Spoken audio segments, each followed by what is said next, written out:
4 साल का बन्नी, जिसके नाम की मिठास उसके तूफानी जन्म से बिल्कुल विपरीत थी, वह अपनी माँ गीता को गीता मम्मा, पिता आदि को आदि पापा, दादी को बड़ी अम्मा और दादाजी को बड़े पापा कहकर ही अपनी हर बात शुरू करता था। बन्नी अपने परिवार में एक नन्ही सी आफत और ढेर सारा प्यार लेकर आया था और उसका सबसे ज्यादा लगाव गीता मम्मा से था। एक दिन सुबह गीता मम्मा किचन में नाश्ता बना रही थी और आटा गूंथ रही थी। बन्नी चुपके से आया और जोर से चिल्लाया, गीता मम्मा देखो। उसने अपने मुंह पर आटे का एक छोटा सा गोला चिपका लिया था, बिल्कुल मूंछों की तरह। गीता मम्मा हंसते हुए बोली, अरे बन्नी, ये क्या शैतानी है, पूरा मुंह गंदा कर लिया।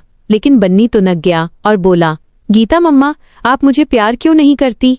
आप हर वक्त काम काम काम, आप मूंछ वाले बंदर से बात नहीं करती हो। गीता मम्मा ने तुरंत उसे गोद में उठा लिया और प्यार से चूमा। शाम को बन्नी को किसी बात पर गुस्सा आया तो उसने अपना पसंदीदा टेडी बियर जमीन पर पटक दिया और रोने लगा, गीता मम्मा मुझे गुस्सा आ रहा है, आप बुरी हो। गीता मम्मा ने प्यार से उसे गले लगाया और थोड़ी ही देर में बन्नी का गुस्सा छूमंतर हो गया। वह गीता मम्मा के पास आया, आंखों में मासूमियत भरकर बोला, गीता मम्मा आपको पता है मेरा गुस्सा ना बिल्कुल गोलगप्पे के पानी जैसा है, एकदम तेज पर जल्दी खत्म हो जाता है। आप मेरे गोलगप्पे का खट्टा मीठा पानी हो। ये कहकर वो हंसने लगा और गीता मम्मा बस मुस्करा दी। बन्नी को अपने आदि पापा के साथ बाइक पर घूमना बहुत पसंद था। रविवार की शाम थी। बन्नी तैयार होकर आदि पापा के पास पहुंचा। आदि पापा, क्या हम बाजार जाएंगे?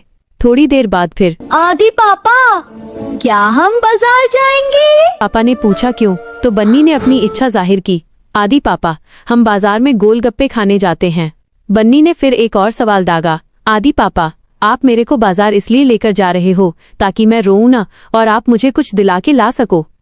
आदि पापा ने बन्नी को गोदी में उठा लिया और प्यार से बोले कि वह उसे इसलिए लेकर जा रहे हैं क्योंकि वह उससे प्यार करते हैं और गोलगप्पे तो बस एक बहाना है। बन्नी का खाने का तरीका भी सबसे अलग था। बड़ी अम्मा के पूछने पर वो बस बोलता, बड़ी अम्मा यम्मी यम्मी खाना है। रात को उसे कहानियां सुनना बहुत पसंद था और एक से उसका मन नहीं भरता था। वह गीता मम्मा या बड़ी अम्मा से कम 3 से 4 कहानियां सुनता था।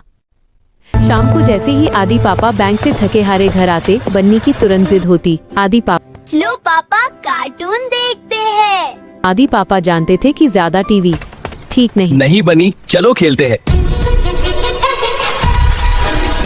अब बन्नी को बस इसी पल का इंतजार रहता था कि आदि पापा कब बैंक से आएंगे और कब वे खेलेंगे। इन शरारतों और प्यार के बीच घर में एक और छोटा तूफान था। 1 साल की हर्षा वर्षा, जिसे सब प्यार से परी या हर्षा कहते थे, और बन्नी व आदि पापा कभी कभी उसे काला बाबू भी कहते थे।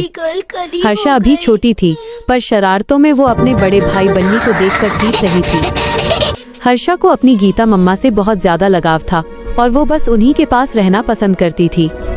बन्नी, जो खुद तो 4 साल का था, हर्षा को अपना खिलौना समझता और बड़ी अम्मा को आवाज लगाकर, बड़ी अम्मा देखो मैं हर्षा को उठा रहा हूँ, कहकर अपनी नन्ही बहन को किसी गुड़िया की तरह उठाकर इधर उधर भागता रहता, जिससे हर्षा की मासूम हंसी से पूरा घर गूंज उठता। बन्नी, हर्षा, गीता मम्मा, आदि पापा, बड़ी अम्मा और बड़े पापा ये सब मिलकर इस घर को खुशी, प्यार और गोलगप्पे की खट्टी मीठी यादों से भर रहे थे। Comment and share and subscribe the channel.